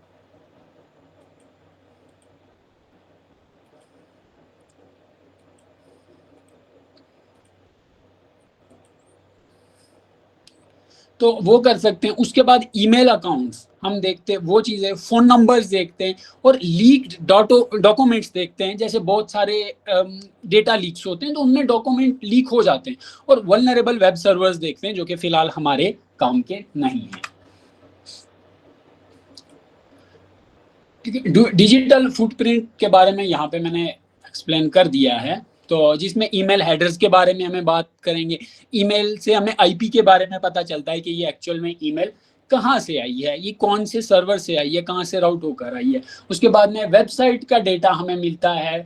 कई बार फेक वेबसाइट वगैरह होती है तो हम क्या करते हैं, उसके आईपी के बारे में देखते हैं, उसकी लॉग्स कहीं से मिल जाए, या फिर उसका हम आर्काइव्स में जाके देखते हैं, वेब आर्काइव का जैसे हम यूज़ करते हैं कि पहले वेबसाइट कैसे दिखती थी। उसके बाद में हम डोमेन रजिस्ट्रेशन देखते हैं कब हुई है, इसका रजिस्ट्रार कौन है, तो ये चीज़ें। उसके बाद सोशल मीडिया मैंने आपको बता दिया है कि इसमें हम क्या कर सकते हैं, स्टेटमेंट वगैरह, उनकी ऑनलाइन एक्टिविटीज़ वगैरह के बारे में बात कर सकते हैं कि उनके ऑनलाइन इंटरेस्ट वगैरह वो सब किस में है। ठीक है, उसके बाद में गूगल डॉर्किंग के बारे में किस किस ने सुना है? गूगल डॉर्किंग कितने लोगों ने की है, कितने लोगों को पता है? ठीक है, थम्स अप कर दो सब। तो गूगल डॉर्किंग, हाँ जी अजय जी आपने माइक ओपन किया तो भाई अपना ठीक है। तो गूगल डॉर्किंग से सिर्फ हम कोई चीज़ इन्वेस्टिगेट वगैरह नहीं कर सकते हैं, इससे हम काफ़ी ज़्यादा किसी की इंफॉर्मेशन निकाल सकते हैं। सबसे पहले लोकेट एक्सपोर्ट्स सेंसिटिव इंफॉर्मेशन। कई बार हमारी कुछ ऐसी इंफॉर्मेशन रहती है कि किसी वेबसाइट पे रहती है या फिर कहीं हमने खुद डाल दी होती है, जो कि नॉर्मल सर्च से हमको नहीं मिलती है। ठीक है, नॉर्मल सर्च से हमको नहीं मिलती। अब हम गूगल पे क्या करते हैं, नॉर्मली जाकर अगर हम सर्च करेंगे कोई भी चीज़, नॉर्मली हम सर्च करेंगे तो उसका बहुत ज़्यादा अल्टरनेटिव वेबसाइट्स वगैरह खुल जाते हैं।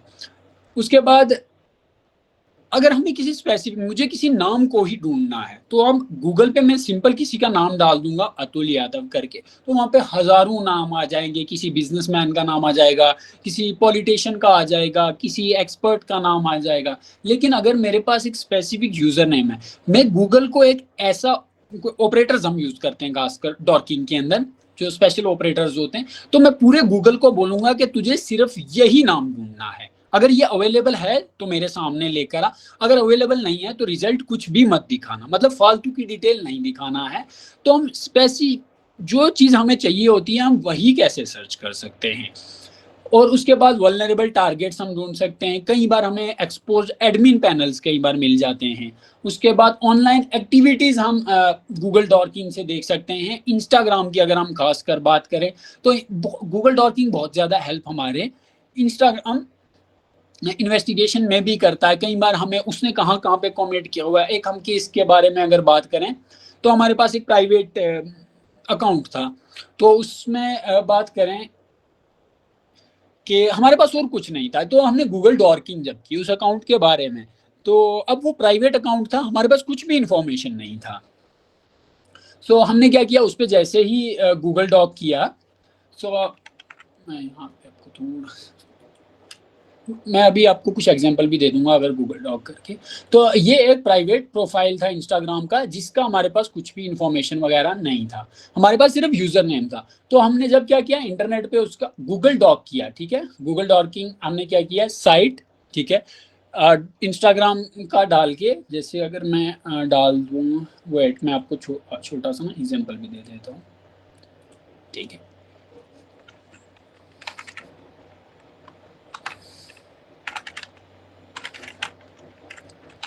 ठीक है, ये अब मैंने क्या किया, स्पेशल ऑपरेटर एक यूज किया। ऐसे मैं आपको बहुत सारे ऑपरेटर भी दूंगा जो कि आप इसको यूज भी कर सकोगे। और एक ऐसा डॉक जीपीटी भी है जहां से आप डॉक्स जनरेट करोगे, लेकिन डॉक जितना ज्यादा खुद जनरेट करोगे सबसे ज्यादा आपके लिए वो बेनिफिट होगा, डिपेंड रहना किसी भी। तो ये मैंने अगर किया है साइट instagram.com, तो अब ये क्या करेगा, सिर्फ इंस्टाग्राम को ही सर्च करेगा, चाहे मैं किसी का नाम डालूं, किसी का फोन नंबर डालूं, या फिर किसी का ईमेल एड्रेस डालूं, वो अगर इंटरनेट पे अवेलेबल है मुझे वही मिलेगा।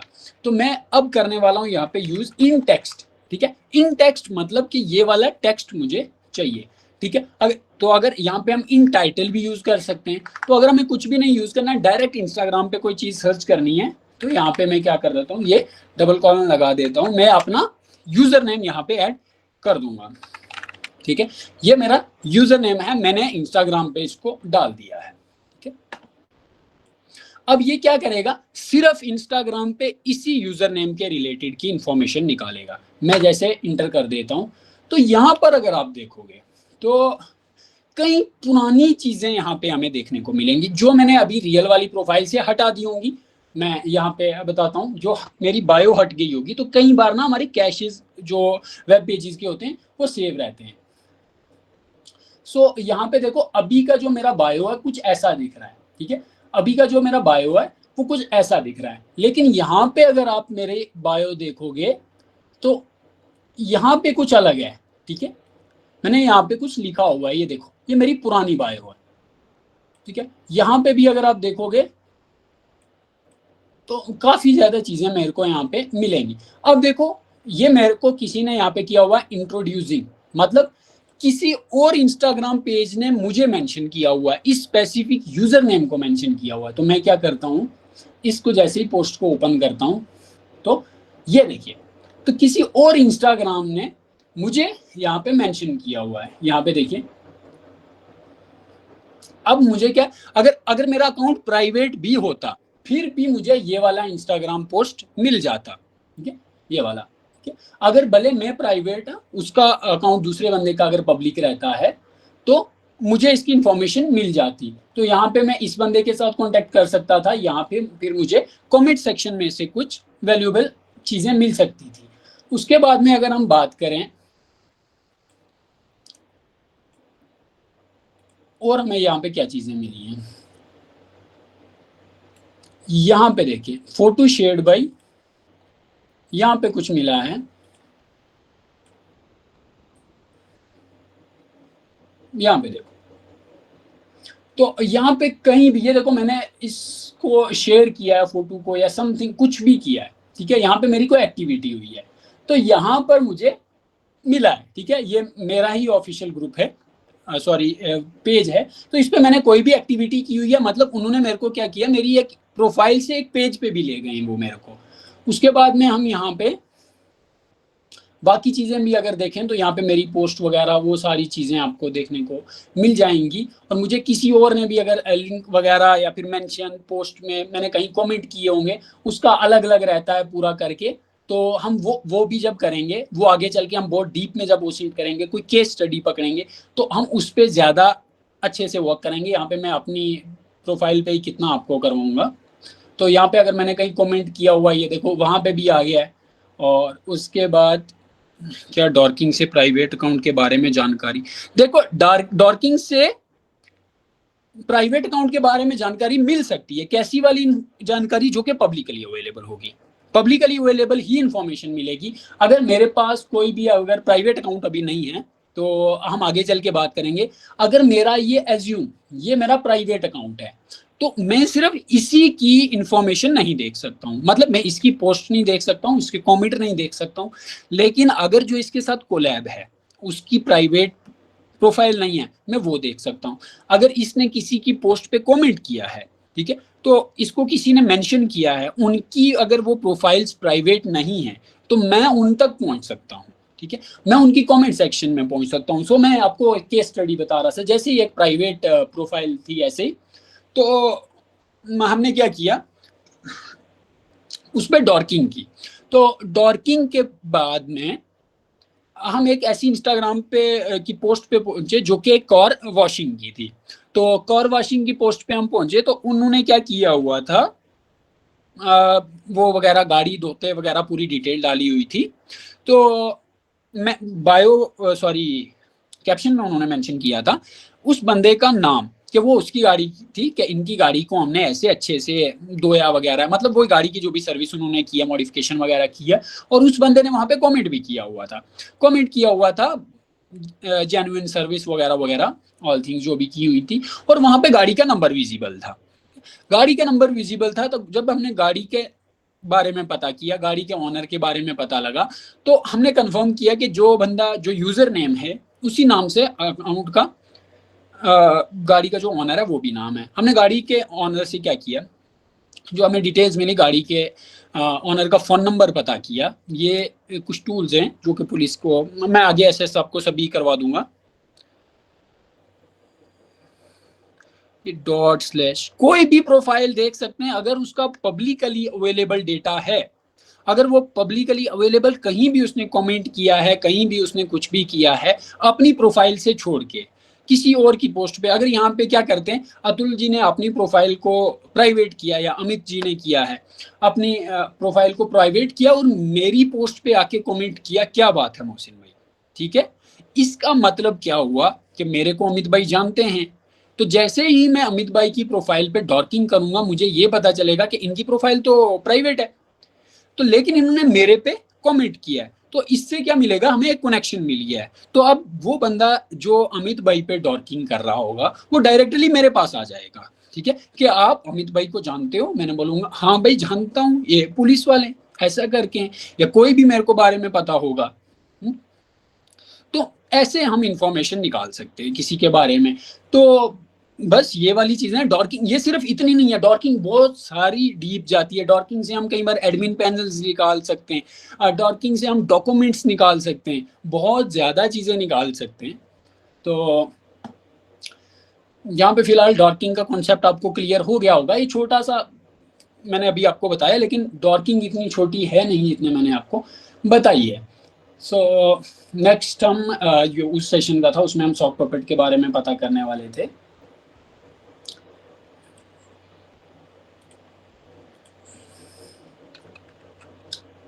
जैसे मैंने गूगल डॉर्किंग के बारे में, अगर मैं यहाँ पे थोड़ी सी स्लाइड्स हो रहे हैं वो कवर करने वाला हूँ, फिर इस सेशन को एंड करेंगे हम।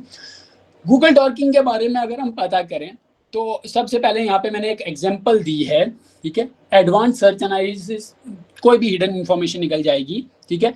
यहाँ पे अगर साइट जैसे लिखा हुआ gov.in फाइल टाइप का मतलब कि सिर्फ हमें PDF फाइल ही चाहिए और इन्होंने आधार लिखा हुआ है, तो इससे क्या होगा, ठीक है, कि जितनी भी आधार की रिलेटेड वेबसाइट्स पे आधार मेंशन किया होगा, PDF में मेंशन किया होगा, तो वो हमें यहाँ पे देखने को मिल जाएगा। अगर हम कुछ इस तरीके से करेंगे, ये देखो, ये अगर मैंने चीज की है तो gov.in वेबसाइट्स पे जहां जहां पे आधार के रिलेटेड कोई भी PDF है वो हमें देखने को मिल जाएगी। तो इसी तरीके से ये तो इस टाइम जो है वो वैल्यूएबल चीजें हैं, इंफॉर्मेशन उन्होंने दी हुई है आधार के रिलेटेड की।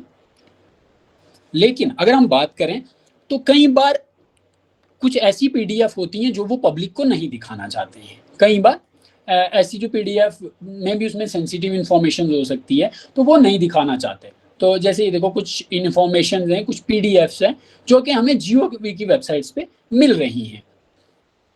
उसके बाद में हम अगर बात करें फाइल टाइप, तो फाइल टाइप क्या होता है, जैसे यहाँ पे अगर मैंने बहुत सारे कोर्सेज हम ऐसे निकाल सकते हैं, बहुत सारी चीज़ें और निकाल सकते हैं। अगर मैं यहाँ पे फाइल टाइप लिखूं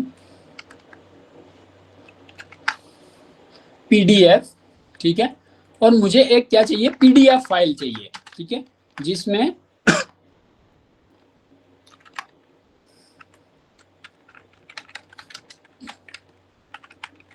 क्रिमिनल रिकॉर्ड्स हो, ठीक है। तो अब ये क्या करेगा, जितनी भी पीडीएफ फाइल इंटरनेट पे अवेलेबल होंगी जिनके अंदर क्रिमिनल मेंशन किया होगा, क्रिमिनल रिकॉर्ड्स को मेंशन किया होगा, जैसे ये एमएचए की हमें मिली है, ठीक है, यहाँ पे अब हमें एक पीडीएफ मिली है जिसके बारे में यहाँ पे कुछ मेंशन किया गया है, ठीक है। तो ऐसी चीजें हम निकाल सकते हैं। यहाँ पे अगर मैं पीडीएफ से क्रिमिनल रिकॉर्ड से हटके डाल दूं किसी का फोन नंबर, ठीक है, देखो अब कई सारी ऐसी पीडीएफ आ जाएंगी सिर्फ फोन नंबर होगा। यहाँ से हम अब क्या कर सकते हैं, वेबसाइट, किसी स्पेसिफिक वेबसाइट पे जाकर देख सकते हैं। जैसे हम साइट अगर डालें, ठीक है,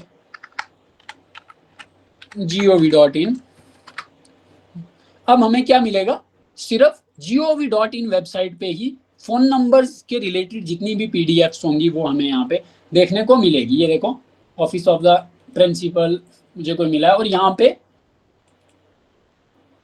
ये चीज मेंशन की गई है कहीं, तो ये देखो फोन नंबर मेंशन किया गया है। तो इस तरीके से हम क्या कर सकते हैं, एक डॉग को परफेक्ट बना सकते हैं हम अपने टारगेट के हिसाब से। क्या इतना आपको समझ आया होगा? इन टाइटल के बारे में बात करें कि अगर टाइटल में वो चीज मेंशन है हम वो ढूंढ सकते हैं। इन यूआरएल में बात करें तो इन यूआरएल की बात करें कि यूआरएल से हम कई बार लॉगिन पेजेस निकाल पाते हैं, लॉगआउट्स के पेजेस निकाल पाते हैं, एडमिन पेजेस निकाल पाते हैं। यहाँ पे लिखा हुआ 2025 in India export databases leak credentials and personal data risk including Aadhaar number and often found विया गूगल डॉक्स। गूगल डॉक्स से इतनी चीजें निकल रही हैं, ठीक है। इसकी हेल्प हम बहुत ज्यादा चीजों में कर सकते हैं। मेटा डेटा एनालिसिस, ठीक है, हमें कोई सोचो हम किसी वेबसाइट पे जा रहे हैं, मेरे पास ऐसी बहुत सारी केस स्टडीज हैं जो हमने एक्चुअल में जो जहाँ पे हम ये यूज किया है।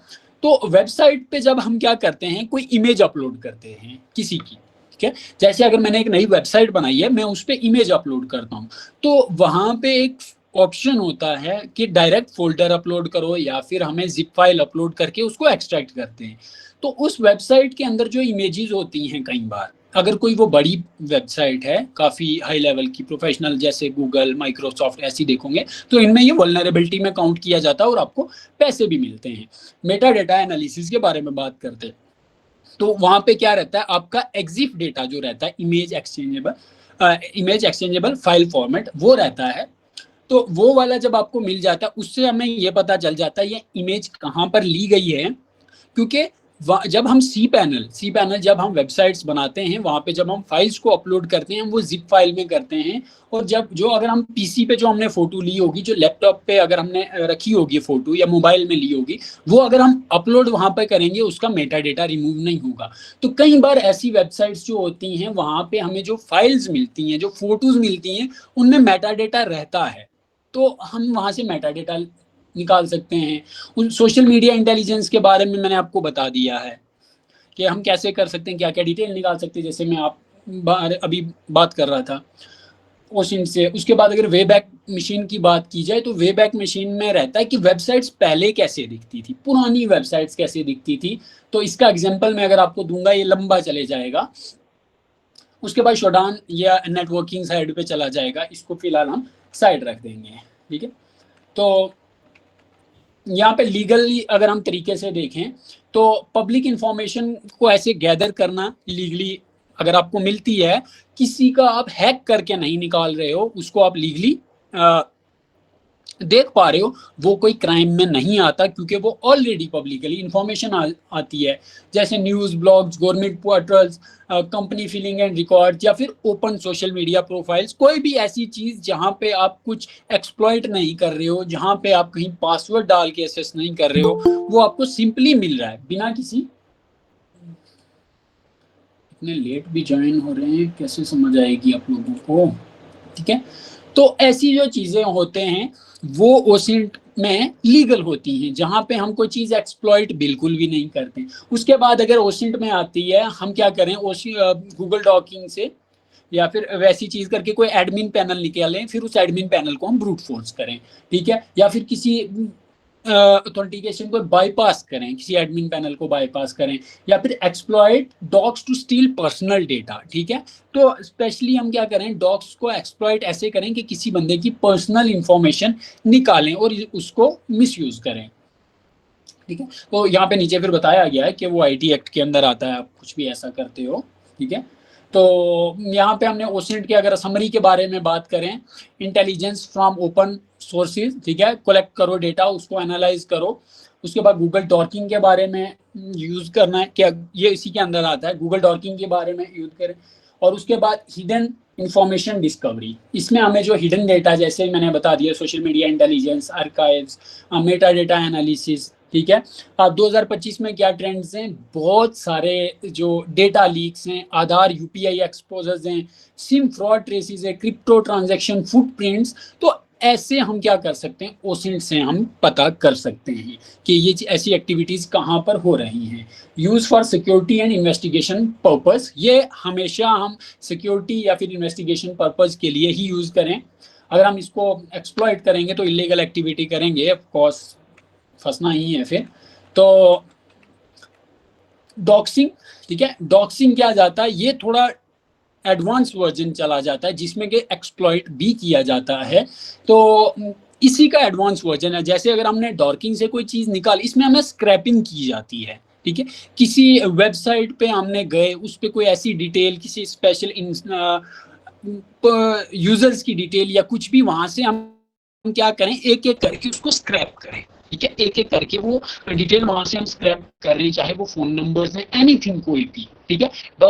उसी चीज को टारगेट करके वहां से निकालना स्टार्ट कर दें, तो वो रहता है, वो डॉक्सिंग के अंदर आ जाता है, ठीक है। ये किसी की पर्सनल इंफॉर्मेशन बिना उसके कंसेंट के जब हम करते हैं, उसमें फोन नंबर आ सकता है, एड्रेस आ सकता है, family detail, work place detail, कुछ भी करते हैं, तो ये डॉक्सिंग के अंदर आता है। ये थोड़ा एडवांस वर्जन हम ओसेंट का ही बोलते हैं। ओसेंट के अंदर जब हम करते हैं तो डॉर्किंग करते हैं। डॉर्किंग नॉर्मली जो हमें गूगल से डेटा मिलता है इंडेक्स से, लेकिन जब हम उसको क्या करते हैं, थोड़ा पर्सनली लेके जाते हैं, उसी एक चीज को टारगेट कर लेते हैं, जैसे tracking user names, extracting info from post, bios, checklist, public record, जैसे electoral roll, company registries, public record, leak Aadhaar, PAN. तो ऐसी चीजें करके जब हम उसका मिसयूज करते हैं तो वो डॉक्सिंग के अंदर चला जाता है और डॉक्सिंग इलीगल होती है। सो इसमें यह रहा है ट्रेंडिंग। अगर रिस्क हम 2025 के बारे में देखें, डॉक्सिंग से सेक्सटॉर्शन, ठीक है, criminal threaten to leak intimate content to family और एम्प्लॉयज। और उसके बाद पॉलिटिकल डॉक्सिंग होती हैं, एक्सपोजिंग एक्टिविटीज और journalist, address to silence them, ठीक है। क्या करते हैं, किसी जर्नलिस्ट का लीक, उसी को टारगेट करते हैं और उसका एड्रेस निकालने का ट्राई करते हैं, उसका फोन नंबर या एनीथिंग, ठीक है, उसको दबाने के लिए, उसको धमकी देने के लिए। उसके बाद सिम बेस्ड डॉक्सिंग होती हैं, fake SIMs link to victims names, harass and financial fraud में यूज होती हैं। स्टूडेंट डॉक्सिंग होती हैं। तो इतना जितेंद्र जी इतना लेट समझ के अब क्या करोगे, एंड होने वाला है। तो स्टूडेंट डॉक्सिंग अगर करें तो हरेसमेंट स्कूल्स में की जाती है, कॉलेज में sharing of photos, address, parent contacts. तो ये क्या करते हैं, कई बार कई सारी वेबसाइट्स जो कॉलेजेस की होती हैं, तो उन पे अगर हम डॉक्सिंग करेंगे तो उनकी पर्सनल इंफॉर्मेशन जो किसी स्टूडेंट की होती है तो वो लीक हो जाती है, चाहे वो किसी डॉक्यूमेंट में हो, चाहे किसी रिजल्ट में हो, एनीथिंग, कोई भी हो। तो ऐसी चीज़ें हमने आज बेसिक जो कवर किया था वो ओसेंट का था। और साइबर जो क्राइम का फर्स्ट वाला जो हमारा पार्ट था, फर्स्ट सेशन था, इसमें आप लोगों ने काफ़ी कुछ सीखा होगा, सुना होगा, कुछ नया भी सीखा होगा, आई होप। कुछ पहला आपको पता ही होगा। सो आज का हम इतना ही रखेंगे, ठीक है। तो उसके बाद अगर किसी को भी ऐसी चीज़ है, जैसे मैंने कुछ डॉर्किंग की चीज़ें यहाँ पे मेंशन की हैं, तो उसमें आपको आगे सेशन में जाके आपको इस वाले टूल का एक्सेस देखने को मिलेगा। इसमें आपको बहुत ज़्यादा जो ऑप्शंस हैं वो देखने को मिल जाएंगे।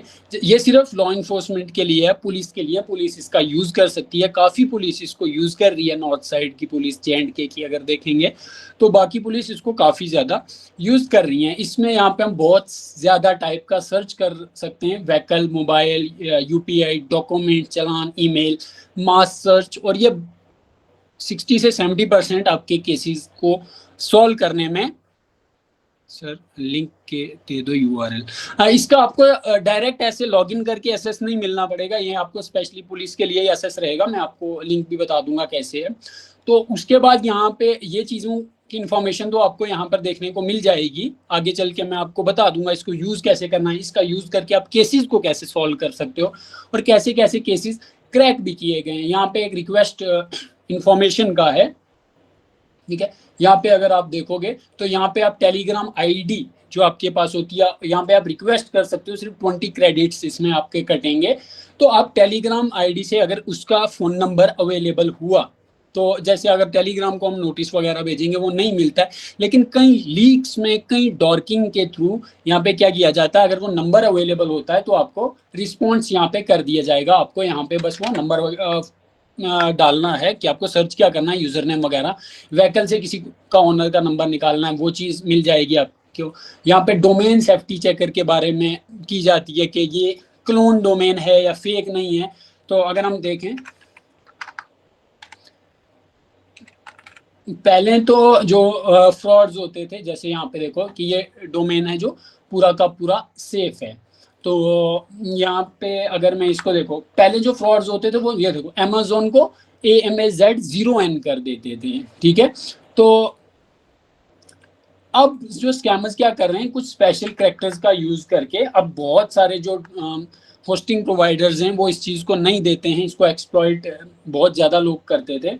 तो वो किस चीज़ का यूज़ करते थे मैं आपको बता दूं, इस वाली चीज़ का। तो यहाँ पे देखो, मैं अगर amazon.com लिखता हूँ तो यहाँ पे ये मेरे को बताएगा कि amazon.com में अगर हम ये स्पेशल कैरेक्टर्स यूज़ करेंगे, लेकिन ये हैं स्पेशल कैरेक्टर्स हैं, लेकिन नॉर्मल यूज़र इनको नहीं देख पाएगा, ठीक है। तो इनकी वो डोमेन भी खरीद सकता है। अगर मैं यहाँ पे इस N को उठा लूँ सिर्फ, और इस N की जगह इसको मैं रिप्लेस कर दूं, ठीक है। अब ये वो वाला अमेज़न नहीं है, लेकिन ये देखो आपको एकदम सेम दिख रहा होगा। अगर ये आप किसी वेबसाइट का URL भी बन जाए, ठीक है, कुछ इस तरीके से भी आपको दिखना स्टार्ट हो जाए, इसका मतलब है कि ये ऑफिशियल वाली नहीं है, लेकिन आप अपनी नेकेड आइज चीज को बिल्कुल भी नहीं देख पाओगे। ऐसे बहुत सारे फ्रॉड्स होते हैं, बहुत सारी क्लोन वेबसाइट्स बनती हैं। तो जब मैं यहाँ पर इसको डालूंगा तो यहाँ पे देखो, इसने हमें बताया है कि जो N कैरेक्टर है वो सस्पिशियस है, ठीक है, और क्यों, ठीक है। तो ऐसी चीजें, अब देखो इसमें अगर मैं नॉर्मली देखूंगा N को कोई भी नहीं बता पाएगा, ये N मॉडिफाई किया हुआ है। लेकिन यहाँ पे मुझे ये बता रहा है कि ये फिशिंग डोमेन हो सकती है। अगर मैं इस N को रिमूव करके नॉर्मल वाला N डाल दूं तो यहाँ पे ये देखो सेफ आ जाएगी।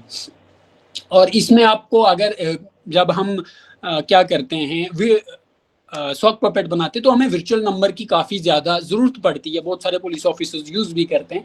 तो यहाँ पे वर्चुअल नंबर्स का भी ऑप्शन है, यहाँ से आप वर्चुअल नंबर ले सकते हो। लॉ इन्फोर्समेंट के लिए यहाँ पे वार्निंग है सिर्फ, वही अगर जो ऑफिशियल केसेस होते हैं अंडरकवर इन्वेस्टिगेशंस में आप वर्चुअल नंबर यहाँ से ले सकते हो अपने व्हाट्सएप यूज़ के लिए।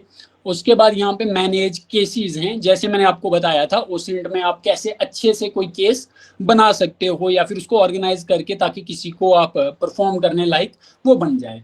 तो वो आप कैसे कर सकते हो, ये यहाँ पे अगर मैं आपको बताऊं तो यहाँ पे मैंने कुछ ऐसे रैंडम वगैरह केस डाले हुए हैं। यहाँ पे आप केस टाइटल और डिस्क्रिप्शन, तो मैं क्या करता हूँ, यहाँ पे जो केस है इसको ओपन कर लेता हूँ। जैसे मैं रीसेट लेआउट पे करूँगा तो यहाँ पे देखो मैंने कुछ ऐसे एक डमी सा केस बनाया हुआ था। तो ये देखो मैं इसको ना कर पाता हूँ, मेरे को जो जो डेटा मिलता है उसको आपस में मैं लिंक कर रहा हूँ यहाँ पे, ठीक है। अगर मैं क्या कर रहा हूँ, मैंने ओसीट किया, मेरे को इतना डेटा मिला, तो मैं इसका अब मैं लेस क्योंकि इसके मेरे को फादर नेम पता चला है, तो मैं क्या करूँगा, यहाँ पे एक पर्सन को अटैच करूँगा और यहाँ पे एक नाम दे दूंगा XYZ, ठीक, ये XYZ है। और यहाँ पे हम क्या कर सकते हैं, कोई भी जो हमने अपनी नोड का कलर वगैरह रखना होता है तो उसको ऐड करेंगे। तो यहाँ पे ये देखो XYZ ऐड हो चुका है। अब हमें इसका लिंक बनाना है, तो ये किसका, ये जो हमें नाम मिला है तो हम ये जैसे लिखेंगे इसका फादर है। जैसे हमने ये चीज़ की तो यहाँ पे रीसेट लेआउट पे करके आप अपने हिसाब से जो भी लेआउट्स बनाना चाहते हो तो वैसे बना सकते हो। ये सारे ना इस नेम के अराउंड घूम रहे होंगे। यहाँ पे देखो, यहाँ पे लोकेशन हमें मिली है, यहाँ पे फ़ोन नंबर अगर मिला है तो यहाँ पे अब हमें पता लगा कि फादर का मिला है। अगर हम फादर की हमें फर्दर डिटेल मिलती रहेगी ना, वो हम क्या करेंगे, यहाँ पे एक्स्ट्रा इसके आगे नोट्स बनाते रहेंगे और इसको आप ऐसे डाउनलोड वगैरह भी कर सकते हो। किसी को प्रेजेंट करने के लिए, बताने के लिए, या फिर आपके पास अगर कोई केस है, किसी को प्रेजेंट करवाना है कि आपने कब, किससे, कहाँ से आपको इन्फॉर्मेशन मिली है और वो किसके साथ लिंक है, तो ये प्रेजेंट करने के लिए आप इसको ऐसे फुल स्क्रीन का यूज़ करके, तो ये आपके लिए बेस्ट है प्रेजेंट करने के लिए ये चीज़। तो ये ऐसे ही पब्लिकली इसका जो है एक्सेस अवेलेबल नहीं है, कोई भी रजिस्टर नहीं कर सकता है यहाँ पे। तो आपको यहाँ पे अगर आप लॉ इन्फोर्समेंट से हो तो आपको बस ये वाले यूआरएल पे जाना है और उसके बाद आपको रिक्वेस्ट असेस पे करना है। तो यहाँ पे आपको अपना नेम वगैरह वो फिल करना पड़ेगा, ऑफिशियल जो भी आपका रहेगा, तो उसके बाद वेरीफाई करेंगे तो आपको इसका एक्सेस देखने को मिल जाएगा। सो अगर आपको इसका यूआरएल है तो मैं शेयर कर देता हूँ आप लोगों के साथ में। नहीं विक्रांत जी, ये फ्री नहीं है, लेकिन ये कुछ क्रेडिट्स कट करता है सिर्फ, मतलब बहुत आओ मैं बता दूं ये क्रेडिट किस बेस पे कट करेगा, क्योंकि सर्वर कॉस्ट तो है। और ठीक है, तो ये रहेंगे, अगर ये 1 ईयर का प्लान है, हमें एक सर्च में 1 क्रेडिट कटता है। तो यहाँ पे अगर हम रिचार्ज पे जाएंगे तो हमें 499 में 1 मंथ का प्लान है, जिसमें हमें 300 क्रेडिट्स देखने को मिलते हैं। मतलब हमें 300 सर्च हम यहाँ पे कर सकते हैं, अलग अलग टाइप की सर्च, इसमें बहुत सारा डेटा रहता है। तो किसी का कोई डाउट वगैरह, पूरा सेशन आपको कैसा लगा, तो मैं रिकॉर्डिंग भी बंद कर देता हूँ तब तक।